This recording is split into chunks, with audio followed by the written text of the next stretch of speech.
Hello everyone and welcome to our circle and Salve Women. For my one-on-one talk today, I am going to be talking about being around affluent children. Now, I want to use the word affluent rather than rich because I honestly feel that there's a difference. Being rich in joy and peace and love and harmony and all of that, is really different from being affluent, because this is what we're talking about, financial wealth. And I was very blessed in stages of my life to be surrounded by such, so that I could then reflect my life and realize that there were some mindsets I had to fix, so that in raising my own children, I would then break some generational curses, perhaps, in the mindset of how to be in life rather than how I was growing up and how I perhaps subliminally started to be attached to certain thinking processes and in ways of thinking to become, rather than having a different empowering mentality. And I am so glad to have arrived to being empowered in a positive light, not to the faults of those in my past who may have not known any other way, but because of being exposed to the right minds of others, I really got to reflect and learn so much.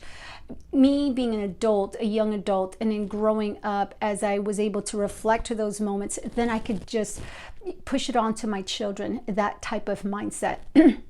And so in connection with my article, one of the positions that I had in college was a work study where I actually was in a children's museum. Now, it was very interesting because I was doing that just to have extra money for college, and yet there were children in there that young, and two of them being in high school and one in, don't even know if he was in middle school or not, or junior high, but being able to have those moments to talk with them and seeing how they were really drove me to curiosity of how their minds were thinking. And that's just me, fascinated with thought processes. And so I recalled even the youngest one being excited that he was able to eventually lead groups, field trip groups of little children. And he had so much zeal and excitement in being able to do this.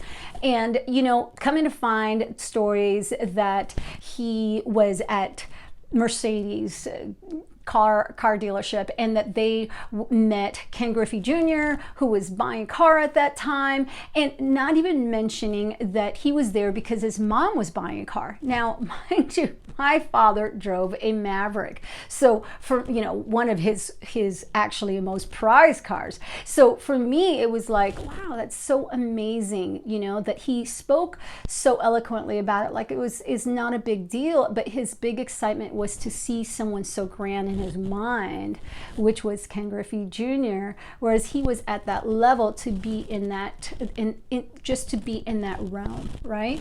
And for him to volunteer and just have so much alacrity and to be able to lead just made me go, wow, he does it with so much joy. The other two that were there, I remember one of them being dropped off by a mom who was clearly more of like a stay-at-home mom. I believe her, she had even stated that. And she hadn't noticed that I saw her being dropped off by mom's convertible BMW Z3. And it was just fascinating to see this young lady, hadn't even known all that, just coming in with jeans and a white shirt and just speaking so as if dad sat us down and thought and really spoke with us about how life is and so forth, and having to have learned by the other student who had attended the same high school as she, that this woman's home was in the magazine, and one of the most affluent people in their already very well established community. And so for me, it gave me that mentality of, they don't, being affluent doesn't mean you flaunt it. It's that these parents are telling these kids, listen, to be able to arrive to where we're at and better, you're going to have to train yourself to be in that mindset, in that scope of light, so that you know how to get there. And you've got to learn to really communicate with people and work with people and be in the surrounding where you do the try and you keep going and you keep going and keep going. And this is what I was seeing in them. It wasn't about, well, I'm just going to go ahead and do whatever and I'm going to inherit my parents' wealth and so forth. And I'm sure there are children out there with that mentality where, you know, when my parents pass away, they're just going to give me whatever so I don't have to try. Well, these children that I really was able to be blessedly surrounded with or just observe were really being trained to help the next generation and the generation to be stronger and better, because they were taught the level of work it takes to just keep going and for the betterment of society and to help society and so forth. So then another one that I was blessed to be in was this college, another college work study, where I actually ended up being surrounded by foreign exchange students. These foreign exchange students, let me tell you, were also very affluent from other parts of the world. One was a general's daughter, one whose mother owned a jewelry design company, and another one, father owned like an oil company, and basically only planned on being trained to take after father. And so there was a little bit of, you know, this sense of just comfort and safety net, and you can tell that their world was more about, let us experience this American life and what it's about, and let's just go about it and pick up whatever we can and be able to then arrive at a situation where we could then be, you know, just blend in and perhaps get into that understanding of this is how it is in America.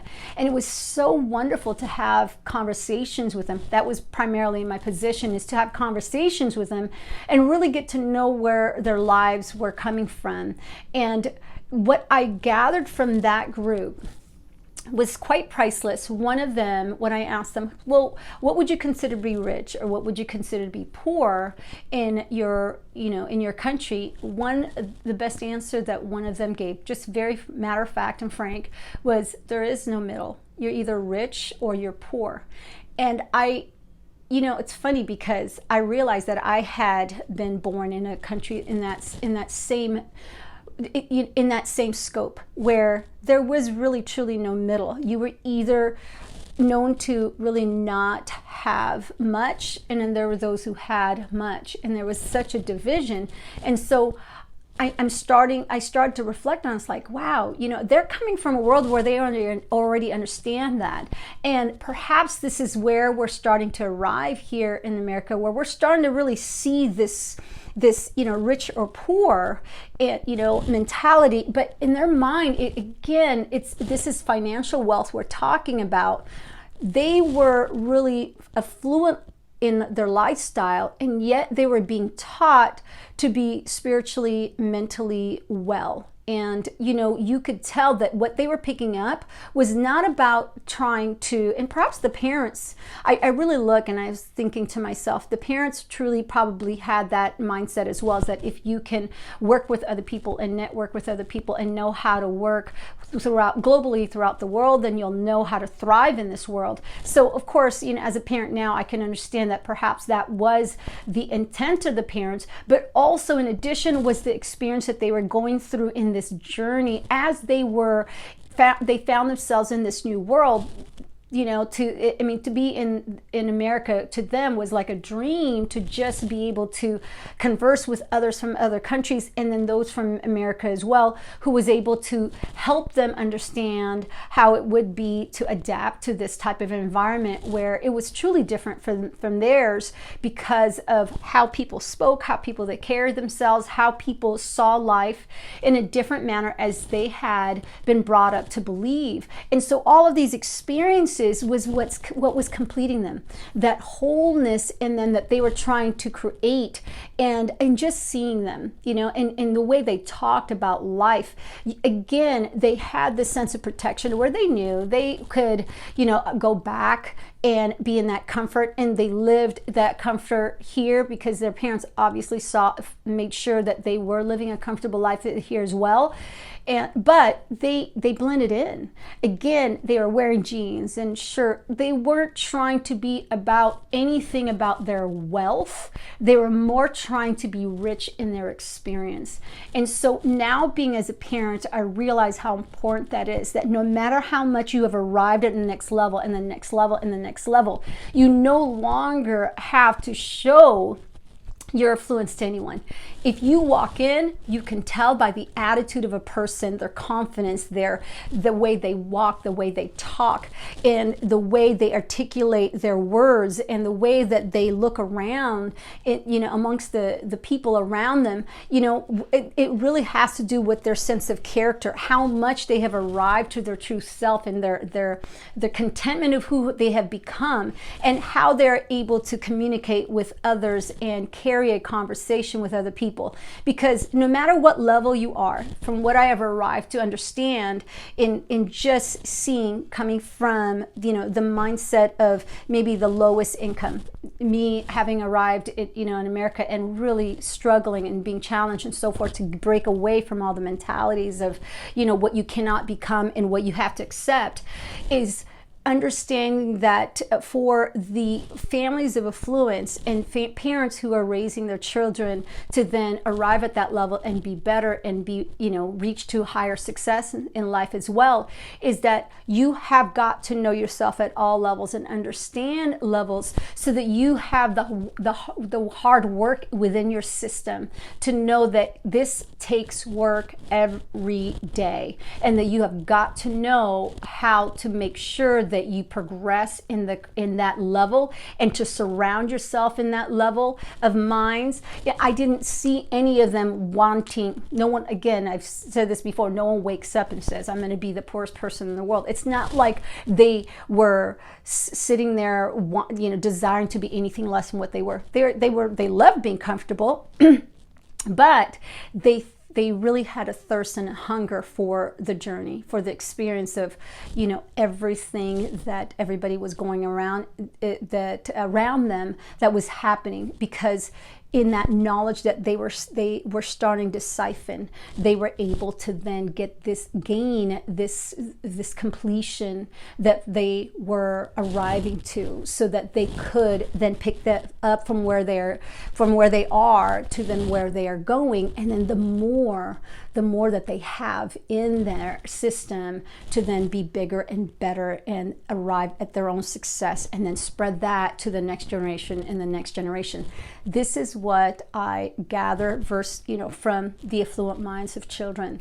And thanks to the parents who really had that mindset, because it has taught me as a parent to truly make sure that it is important to ingrain that in our children, that it is about your sense of character. It's about how you're able to carry yourself throughout this world, and not think that you're high and mighty, and that because you're wealthy that you are higher than anybody else. It is really more about, like what my husband says, no one above you, no one below you, but working forward and just continue to have that mindset of what is your purpose and what are you going to become to make the society a better place, and how can you contribute so that you know that you fit in the category of light and not darkness.